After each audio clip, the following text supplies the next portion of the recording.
BTC pourrait rebondir. Nous allons voir maintenant donc les scénarios et les niveaux probables.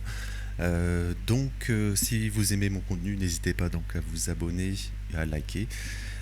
Sur BTC, on avait vu on est toujours donc dans le Fair Value Gap Weekly ici, donc le carré vert, voilà ici. Pour le moment, donc il est toujours fonctionnel. Aujourd'hui, c'est le dernier jour de la semaine, la clôture donc de cette bougie.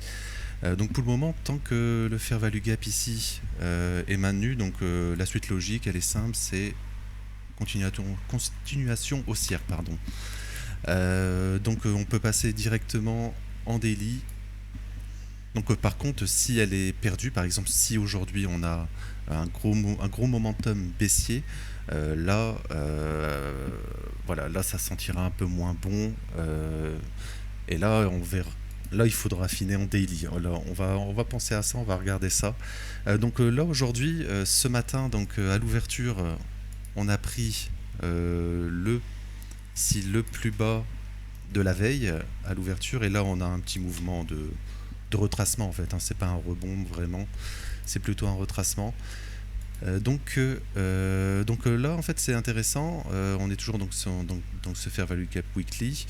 On a pris les plus bas, on rebondit. Le dimanche est une journée assez piégeuse, surtout le soir. Il y a également beaucoup de tweets des US le soir, donc c'est souvent une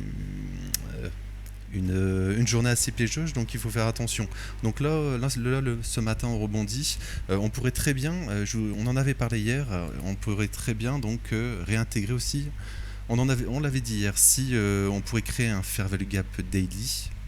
Donc ce qui est le cas, hein, c'est ça, hop, grossièrement.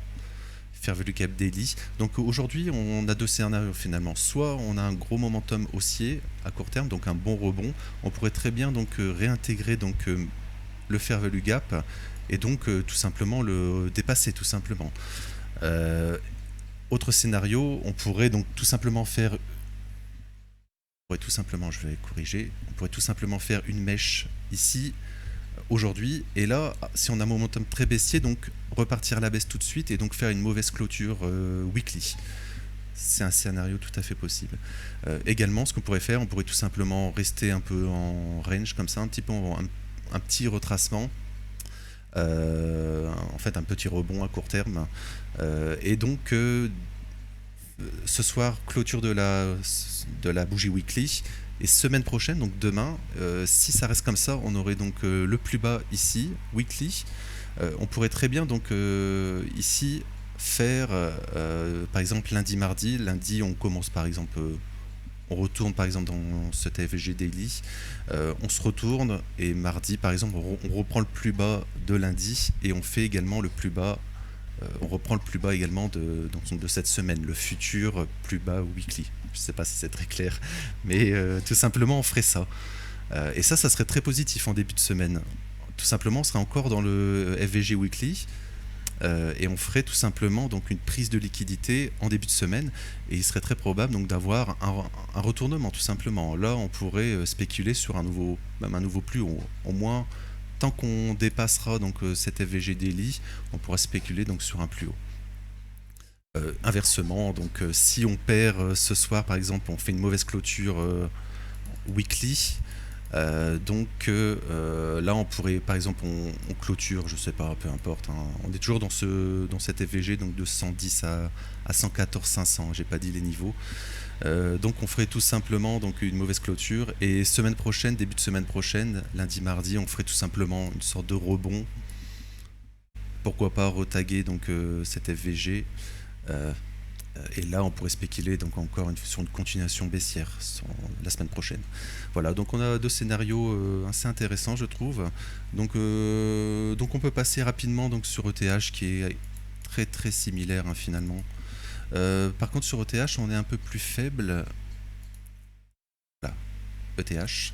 On avait dit FVG Weekly, cette bonne bollinger elle va retenir le cours, on ne pourra pas la traverser, ça c'est totalement improbable, c'est extrêmement rare, on va dire. Ça va me tirer au clou. Donc on a aussi un FVG daily créé, on pourrait le retaguer. Exactement un peu le même scénario, c'est Bitcoin qui va mener la danse comme d'habitude.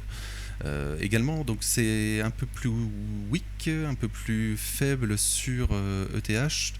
Alors je crois on n'a pas pris les stops, il me semble, sur. Alors, je crois que mon ETH, BTC ETH est disparu. Je vais le remettre. BTC ETH, c'est ce que je voulais vous montrer. Donc on va aller.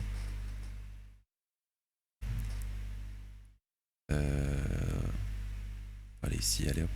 On va aller sur le perpétuel ici. Alors je ne sais pas pourquoi il est parti. Très étrange. Oui, ETH euro. ETH, bref.